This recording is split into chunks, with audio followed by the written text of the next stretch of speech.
কালীপুজোর বিসর্জনের সময় গন্ডগোলের জেরে আগ্নেয়াস্ত্র দিয়ে এলাকার যুবককে মারধর করার ঘটনায় ব্যাপক চাঞ্চল্য ছড়ালো পানিহাটিতে। মারধর করার অভিযোগ উঠল স্থানীয় তৃণমূল নেতা বুবাই মল্লিকের বিরুদ্ধে। সূত্রের খবর অনুযায়ী শুক্রবার সন্ধ্যায় কালীপুজোর ভাসান সেরে ফিরছিল তৃণমূল নেতা বুবাই মল্লিক এবং তার দলবল। সেই সময় সুখচরের কাছে দাঁড়িয়ে থাকা স্থানীয় যুবকদের সাথে তাদের বচসা বাঁধে। অভিযোগ, সেই সময় তৃণমূল নেতা বন্দুকের বাট দিয়ে যুবকদের মারধর করে। এবার স্থানীয় যুবক অভিক সিং সহ অন্যান্যদের রক্তাক্ত অবস্থায় উদ্ধার করে হাসপাতালে নিয়ে যাওয়া হয়। পরবর্তীতে আক্রান্তরা খড়দা থানায় গোটা বিষয়টি জানিয়ে তৃণমূল নেতা এবং তার দলবলের বিরুদ্ধে। গতকাল পানিহাটিতে কালীপুজোর বিসর্জনের পর যে মারপিট হয় তাতে মূল অভিযুক্ত বুবাই মল্লিকের দাবি অভিক সিং এবং পরিতোষ দাস এই দুজনে মিলে প্রথমে তাদের মারধর করে এবং তাদের স্ত্রীর গায়ে হাত দেয়। সেই কারণে মারপিট হয়েছে। যদিও তৃণমূলের তরফ থেকে জানানো হয়েছে পারিবারিক পুজোর বিসর্জন, সেখানে ছোটখাটো ঝামেলা হয়েছে। যদিও স্থানীয় বিজেপির দাবি এটা তৃণমূলের গোষ্ঠীদ্বন্দ্ব।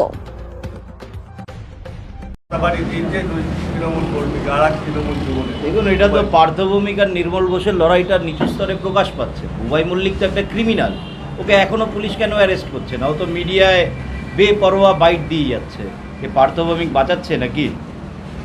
এর তো জবাব মানুষ চাইবে। দেখো, মানুষ তৃণমূল কংগ্রেসের সাথে আর নেই, আর 2-4-6 মাস ওদের হাতে ক্ষমতা রয়েছে। কে কতটা গুছিয়ে নেবে এই অল্প সময়ের মধ্যে, এই নিয়েই তো ওরা খাওয়াখাই করছে।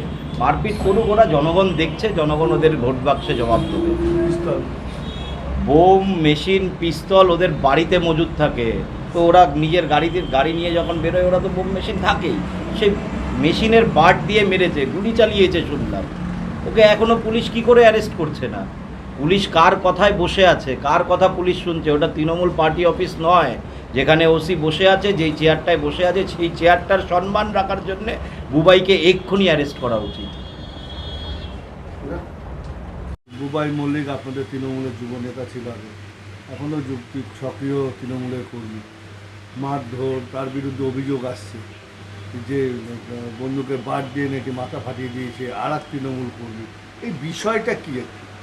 থানায় অভিযোগ হয়েছে দুজনের নামের পক্ষ থেকে। দেখুন, দুর্গাপুজো কালী পুজোকে কেন্দ্র করে সারা বাংলায় প্রশাসন তৎপর ছিল এবং দুর্দান্ত একটা ভূমিকা পালন করেছে। তবু কিছু বিক্ষিপ্ত দু একটা ঘটনা ঘটেছে। গতকাল একটি বাড়ির প্রতিমা বিসর্জনকে কেন্দ্র করে ঘটনা ঘটে।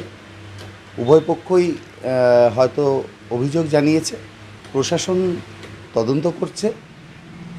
মমতা বন্দ্যোপাধ্যায়ের প্রশাসন এক্ষেত্রে যে কোনো গণ্ডগোলের ক্ষেত্রে জিরো টলারেন্স নীতি নিয়েছে। দল, মত, ধর্ম, বর্ণ নির্বিশেষে প্রশাসন তদন্ত করে যেটা মনে করবে ব্যবস্থা নেওয়া হবে। বলছি যে এটা কি দলের কোনো রকম এটা মুখ পুড়ছে এতে? না না, এটা একটা পারিবারিক ভাসান কে কেন্দ্র করে, আমার কাছে যতটা খবর আছে একটা পারিবারিক ভাসানকে কেন্দ্র করে হয়েছে। ভাসান দিয়ে ফেরার পথে হয়েছে এবং তখন প্রায় মধ্যরাত।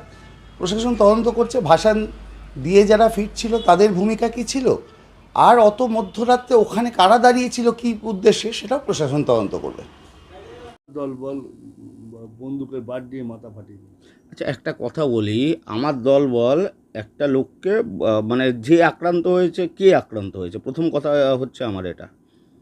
যারা আক্রান্ত হয়েছে যারা বলতে এই যে যার কথা বলছেন, আমি কারো কথা বলছি না, আপনি বলুন কার কথা। আর একজনের নাম কি সিং বলতে? কার্তিক আর কি কি নাম? সিং? যাই হোক, নামটা আপনি বলুন। নামটা দেখতে হবে কি নাম। অভিক সিং। অভিক সিং। আচ্ছা। অভিক সিং, কার্তিক। হ্যাঁ, আমি খবরে দেখলাম। অভিক সিং কি আমাদের লোকালের লোক? তার বাড়ি কি 2 নম্বর সুভাষনগরে? সে ওই ক্লাবে কি করছিল? তার এগেনস্টে কতগুলো কমপ্লেন আছে খড়দা থানায়। তার বিরুদ্ধে মার্ডার কেস পর্যন্ত আছে। তো অভিক সিং তো আপনারা তৃণমূল করে। কে বললো আপনাকে এটা? তো বলছে তো যে আমরা তৃণমূল করি। কে বলেছে? অভিকরাই বলছে। অভিকরা বলছে আমি তৃণমূল করি। ও তৃণমূলের বাপ্পা বল নামে একজন তৃণমূল কর্মী ছিল, তাকে মার্ডার কেসে আসামি সদস্য মোড়ে মার্ডার করেছিল তৃণমূল কর্মী বাপ্পা বলকে। সে তৃণমূল কর্মী। কি নিয়ে ঝামেলা হয়েছে? আমি আমার ফ্যামিলি নিয়ে, আপনি দেখতে পারেন আমার ফ্যামিলি কীভাবে, দেখুন, দেখান একটু ক্যামেরাটা প্লিজ। ঠিক আছে, বলুন আপনি। আমি ফ্যামিলি নিয়ে গেছিলাম ভাসান দিতে।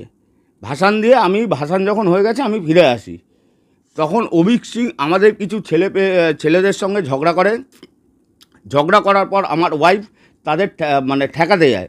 তখন অভিক সিং এবং পরিতোষ দাস, যার বিরুদ্ধে একাধিক মামলা আছে খর্দ থানায়, এবং সে আমার ওয়াইফকে গায়ে ধাক্কা দেয়, তার সোনার চেন করার চেষ্টা করে, ছিনিয়ে নেওয়ার চেষ্টা করে। তখন আমাদের এলাকার লোকজন তাদের মারধর করে। তা আপনি তখন কী করছিলেন? আমি তখন বাড়িতে ছিলাম। যখন শুনলাম তারপরে গেলাম, গিয়ে দেখছি এলাকায় কেউ নেই। আমি আমার ফ্যামিলির লোককে নিয়ে বাড়িতে চলে এসেছি। এই ঘটনা কেন অভিযোগ উঠছে আপনার বিরুদ্ধে? অভিযোগ করার জন্য তো কোনো কিছু লাগে না, অভিযোগ তো যে কেউ যার এগেনস্টে করতে পারে। আপনার নামে তো থানা অভিযোগ হয়েছে। হতেই পারে, যদি প্রমাণিত হয় যে আমি দোষী, আমি নিজেই থানায় গিয়ে স্যারেন্ডার করব। তাহলে এই বন্দুকের বাট, বন্দুক কোথায় এলো, বা এই বন্দুকের বাট দিয়ে মাথা ফাটিয়ে দিল, এগুলো কেন আসছে? এগুলো কে কীভাবে বলছে, তো যে কেউ যে কারো এগেনস্টে বলতে পারে। যারা মেরেছে তাদের এগেনস্টে কি আজ পর্যন্ত কোনো মানে লিখিত কমপ্লেন আছে? কিন্তু যারা মার খেয়েছে তাদের এগেনস্টেই কেন কমপ্লেন হচ্ছে? মানুষ কোনোদিনও দুষ্কৃতীদের অত্যাচার দীর্ঘদিন সহ্য করবে না। ওরা হচ্ছে দুষ্কৃতী। ওরাও তো আপনাকে দুষ্কৃতী আখ্যা দিচ্ছে। আখ্যা কেউ কাউকে দিতেই পারে। আমার বিরুদ্ধে কোনো দুষ্কৃতী আখ্যা আছে কি এখনো পর্যন্ত? আখ্যা দিতেই পারে কেউ।